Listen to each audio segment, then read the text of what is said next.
Welcome to Imran Star Video, or as we call it, IS5, the collaborative lens on Vancouver, unfiltered, unscripted, and powered by community.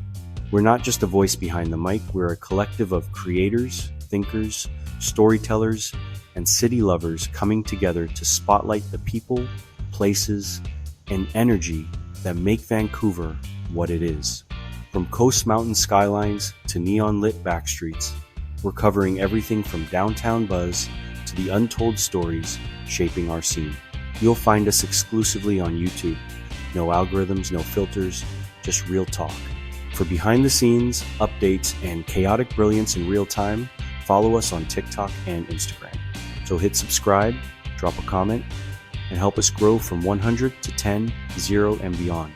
Because this isn't just our platform, it's yours too. Turn it up, get into it. Let's talk Vancouver. This is ISV. Let's get something straight. Vancouver runs on coffee and passive-aggressive politeness. And while the rain may be relentless and the rent outrageous, one thing you can always count on in this city, besides someone in Lululemon talking about their breathwork class, is a really, really good cup of coffee. In Vancouver, coffee isn't just a beverage, it's an identity marker, a social cue, a survival tool, and in some neighborhoods, a full-blown personality type. Whether you're sipping a meticulously weighed pour-over made with single-origin beans from Guatemala, or clutching your oat milk latte while pretending you didn't cry during yoga this morning, you're part of the culture now. This city doesn't just drink coffee, it curates it. Here, your choice of cafes says more about you than your zodiac sign or Spotify rap. If you're at a plant-filled cafe with reclaimed wood furniture and a staff that knows your name and your dog's name, congratulations, you've made it. You are now the main character of your own espresso-fueled indie film. But with so many options scattered across Vancouver's endlessly photogenic neighborhoods, from historic Gastown to West Coast wellness capital Kitsilano, how do you choose where to caffeinate with purpose, aesthetic? That's where this guide comes in. We're taking you on a sassy, neighborhood-by-neighborhood tour of Vancouver's most iconic, underrated, and vibe-heavy coffee spots. Breaking it all down so you know exactly where to go when you need a caffeine fix, a solid playlist, and possibly the best gluten-free muffin of your life. And no, this isn't about chain cafes or basic brown drip in a styrofoam cup. This is about third-wave excellence. Baristas with sleeve tattoos, latte art you'll hesitate to sip, and a bathroom that doubles as a tiny art gallery. Welcome to coffee culture in Vancouver, where the espresso is strong, the playlists are soft indie rock, and the energy is, I journaled about this cup. Before Vancouver became a city where your cappuccino has oat milk, personality, and possibly a moral compass, coffee culture here was fine, functional, a little beige. Picture mid-90s diners with bottomless drip that tasted like regret and anxiety. It got the job done if the job was keep you awake during a wet commute, but it wasn't exactly the vibe. Then, somewhere between the rise of brunch and the invention of latte art, something changed. Enter the third wave coffee movement, aka the era, when people stopped asking, do you want cream and sugar? And started asking, what's the origin profile of this bean? Suddenly, coffee wasn't just hot bean water, it was a craft, a ritual, a whole mood. And Vancouver? Oh, we latched on harder than a student during finals week. With our proximity to the Pacific, our eco-conscious obsession, and our collective inability to function without a warm drink in hand, the city was primed for a coffee takeover. By the early 2000s, a new wave of cafes emerged. Small, local, fiercely independent spots where every cup was brewed with precision, passion, and a soft indie playlist. This wasn't just about getting your caffeine fix, it was about community, sustainability, and casually flexing your knowledge of pour-over techniques. Roasters began popping up across the city, sourcing beans directly from farmers, obsessing over roasting curves, and creating cafes that looked like they were designed by minimalist Pinterest boards with a side degree in environmental ethics. Fast forward to now, and coffee is a full-blown cultural event in Vancouver. People treat their baristas like microtherapists. Latte foam is judged like Olympic figure skating. Your favorite cafe probably has a pop-up art show, sells locally made tote bags, and uses biodegradable cups that biodegrade emotionally too. And let's not forget the influence of Gen Z and millennials who turned coffee run into a lifestyle. We want ethical beans, sustainable practices, alt milk options plural, and bonus points if there's a dog bowl on the patio and free Wi-Fi that actually works. Coffee shops are no longer just cafes, they're co-working spaces, dating spots, therapy substitutes, and aesthetic backdrops for your I'm being productive TikToks. In short, Vancouver's coffee glow-up was inevitable. The city embraced the slow sip, the single origin roast, and the shared belief that good coffee is about more than caffeine. It's about connection, intention, and maybe showing off that you know what a Chemex is. Downtown Vancouver is where the buildings are tall, the rent is terrifying, and everyone walks like they're late for a meeting they're secretly trying to cancel. It's also home to some of the most legendary coffee spots in the city cafes, where baristas wear beanies in July, and the espresso shots hit harder than your morning existential crisis. Right next door is Gastown, where cobblestone streets meet curated vintage shops, and the coffee scene goes full main character mode. Between heritage buildings and hip startups, this is where caffeine meets cool with a slightly haunted aesthetic. The steam clock knows what you did last summer. Let's start with Revolver, aka the supreme of coffee shops. It's the type of place where coffee isn't made, it's crafted. Poured, prayed over, revered. With rotating single origin beans and brewing methods that sound like science projects, Revolver is where you go when you're not just ordering a coffee, you're making a statement. The vibe? Clean, focused, and full of people who look like they read poetry unironically. Just around the corner is Nemesis Coffee, the spot that took I want my cappuccino and also a full pastry experience and made it into an art form. With sleek design, inventive drinks, hello pistachio milk, and a pastry menu curated like a fashion show, Nemesis is where tech bros, art students, and random tourists all silently agree.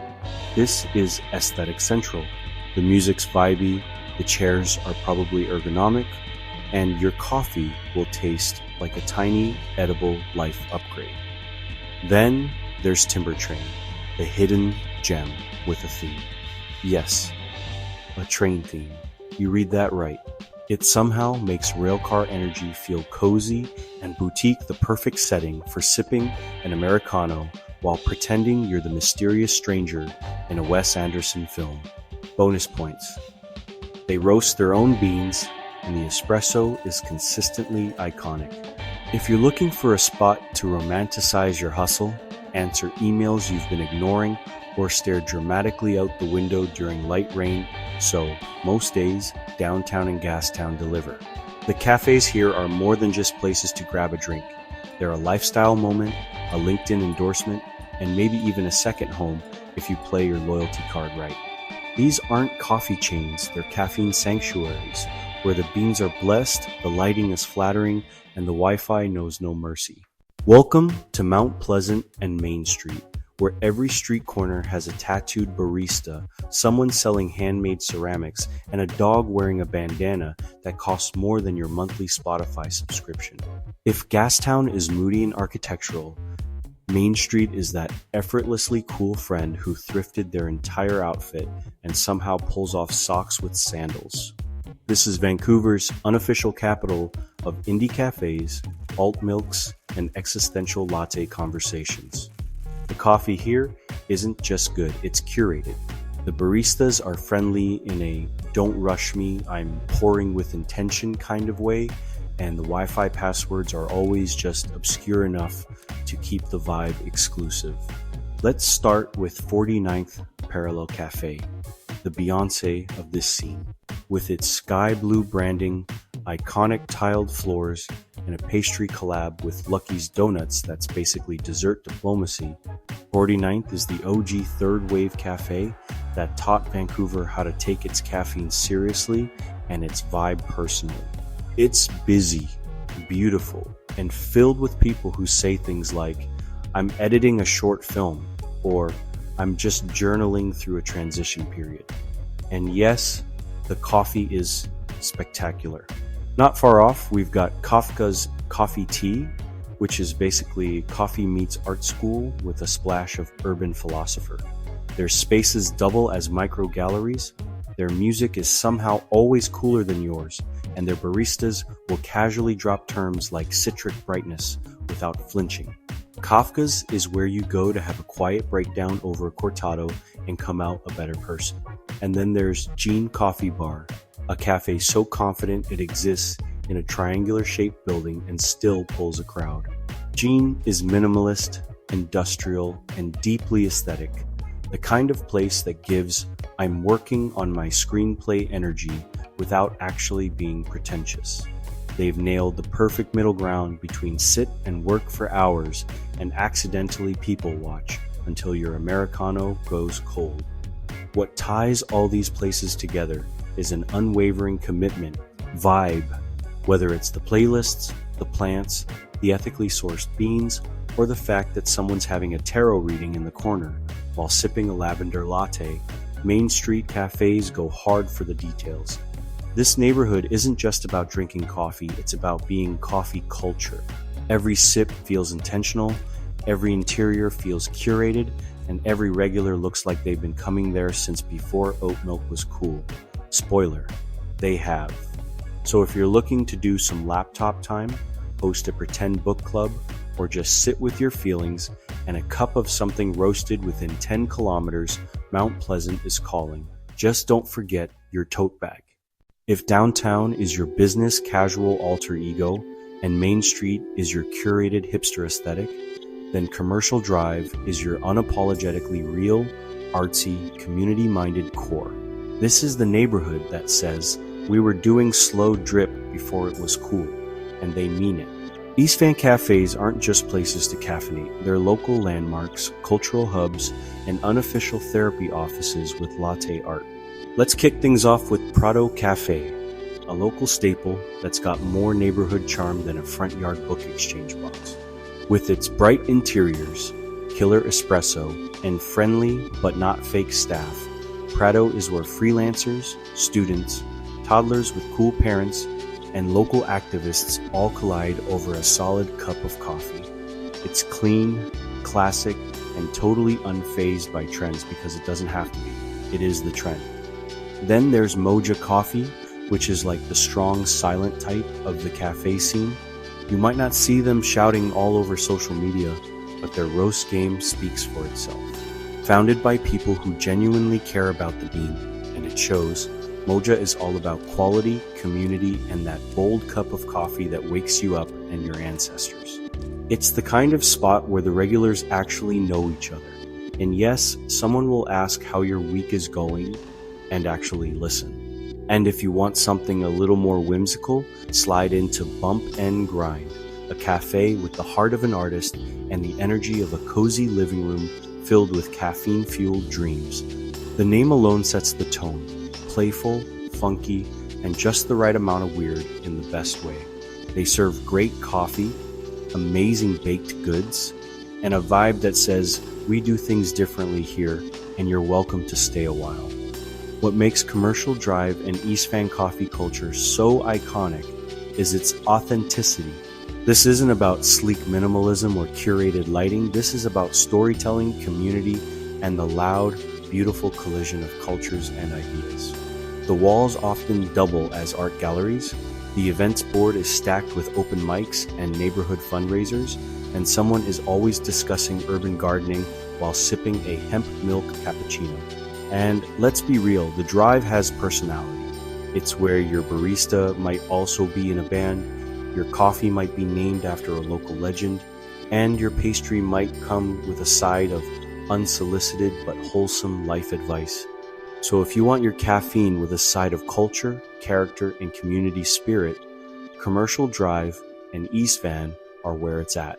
Because here, coffee isn't just part of your morning, it's part of the neighborhood's DNA. If Commercial Drive is the city's soulful heart, then Kitsilano and the West Side are its clean-eating, ocean-loving, perfectly airbrushed glow-up. This is where yoga mats outnumber backpacks, and every third person is either on their way to a wellness retreat or coming back from one with crystals in their tote bag. But make no mistake, the coffee scene here isn't just vibing on aesthetics, it's legit, delicious, and suspiciously good-looking.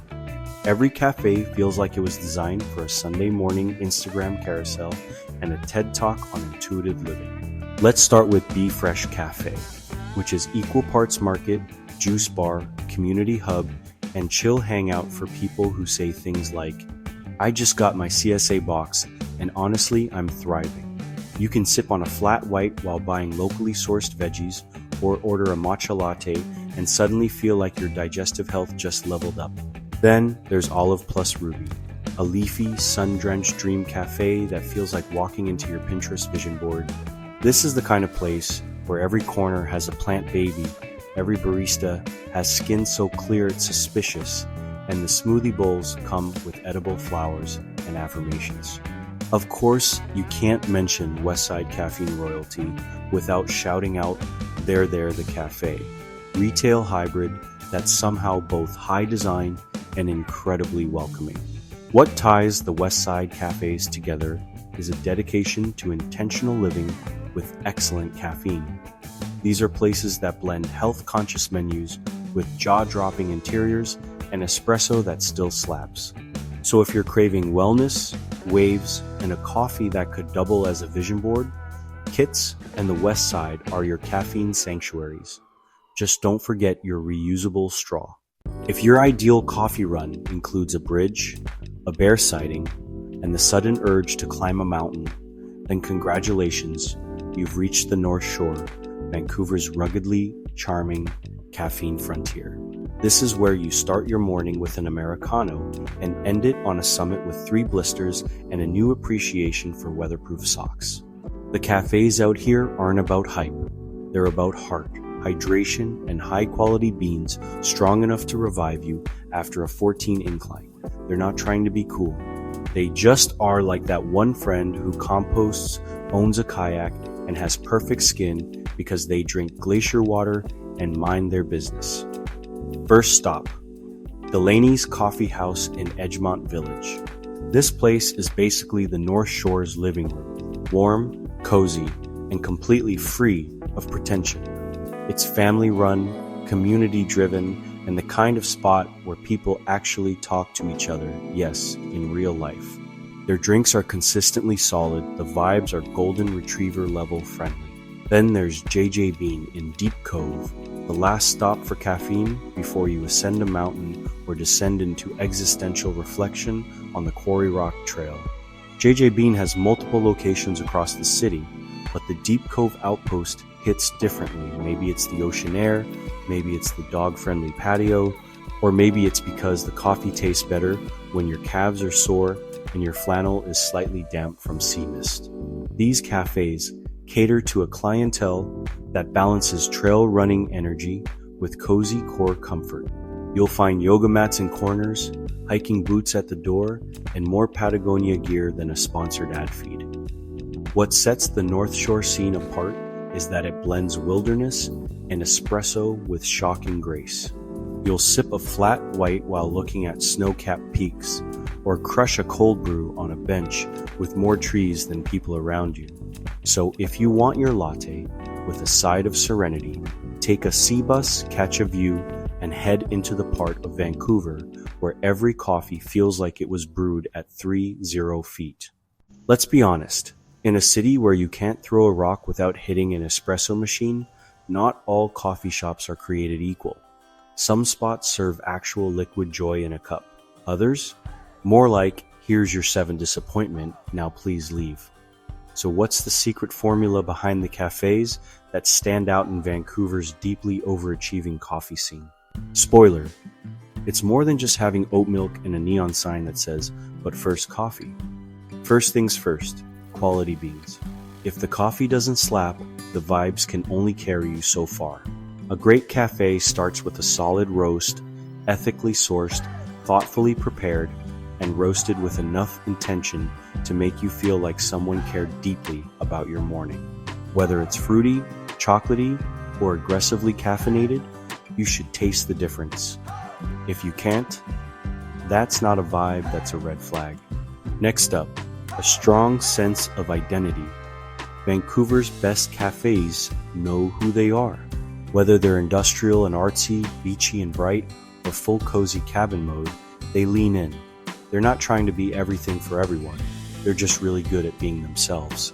Kind of like your favorite friend who can't make plans before 11 a.m., but always brings great energy. And then we've got community. The best cafes don't just serve drinks, they serve connection. They host open mics, support local artists, remember your name and your complicated drink order, and actually make eye contact without fear. These cafes double as safe spaces, idea incubators, and mini therapy booths where you can sip your feelings. If there's a bulletin board full of zines, yoga classes, and lost cats, congrats, you found the heart of the neighborhood. Of course, design matters too. Let's not pretend we don't care. Great lighting? Essential. Comfortable seating? A must. Bonus points if the cafe has plants, art, and enough outlets to keep your laptop and your will to live charged. Also, let's not overlook the music.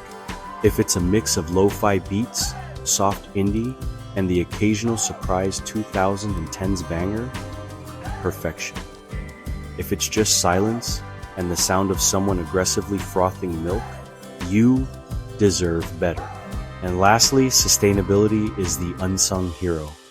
Vancouver cafes go hard for the Planet compostable cups, zero-waste pastry programs, reusable mug discounts, and menus that prioritize local sourcing. Great coffee shops in this city aren't just good to you, they're good to the earth. It's giving environmental ally with an espresso tamper. So, what makes a Vancouver cafe truly great? It's a little bit of quality, a lot of heart, and a whole vibe. It's where coffee meets culture, where connection matters more than clout, and where every cup is brewed with just enough care to turn your day around. So there you have it, Vancouver's coffee culture, roasted to perfection and served with a side of vibes. From moody Gastown espresso bars to Kitsilano's matcha-toned wellness cafes, we've caffeinated our way through the city, one neighborhood at a time. And if you made it this far without ordering a coffee mid-read, you're either built different or your bloodstream is already 60% cold brew. But let's be real. In Vancouver, coffee isn't just part of the daily routine, it is the routine. It's how we wake up, link up, catch up, and glow up. It's the friend we can count on during rainy mornings, awkward first dates, and existential Sunday afternoons. In a city where it rains 9 months of the year and parking is a contact sport, coffee is our coping mechanism and our comfort blanket in a compostable cup, of course. And sure, the beans matter. The foam art is cute. But what really makes Vancouver's coffee scene elite is the way it brings people together: creatives, commuters, students, side hustlers, and someone's adorable French bulldog in a sweater. Every cafe tells a different story, but they're all connected by the same things: quality, community, and the mutual understanding that coffee is a personality trait and we're all leaning into it. So wherever you find yourself lost in a sea of laptops on Main Street, sipping something wild like a turmeric cardamom latte in East Van, or watching the ocean with a cappuccino that costs more than your lunch, just remember, you're doing it right. You're living the Vancouver dream. Now go forth. Support your local cafe, tip your barista, and don't forget to bring your reusable cup, because in this city, you're only one latte away from enlightenment. And just like that, the city's pulse slows, but the story doesn't stop. You've been watching ISV Imran's Star Video, where voices come together and the city speaks back. We're a crew, not a single face. A movement, not a moment. And every episode, that's built with you, for you, by all of us. From the seawall to the skyline, from underground voices to rooftop vibes, we're telling the stories that don't make the news, but make the neighborhood. If this episode hit, pass it on, subscribe on YouTube, follow us on TikTok and Instagram, drop a comment, and tell us what your Vancouver sounds like. We're building this together, clip by clip, story by story. From 100 to 10K to wherever this takes us, when we get there, we all show up. So until the next drop, stay loud, stay collective, and stay in it. This is ISV, signing off.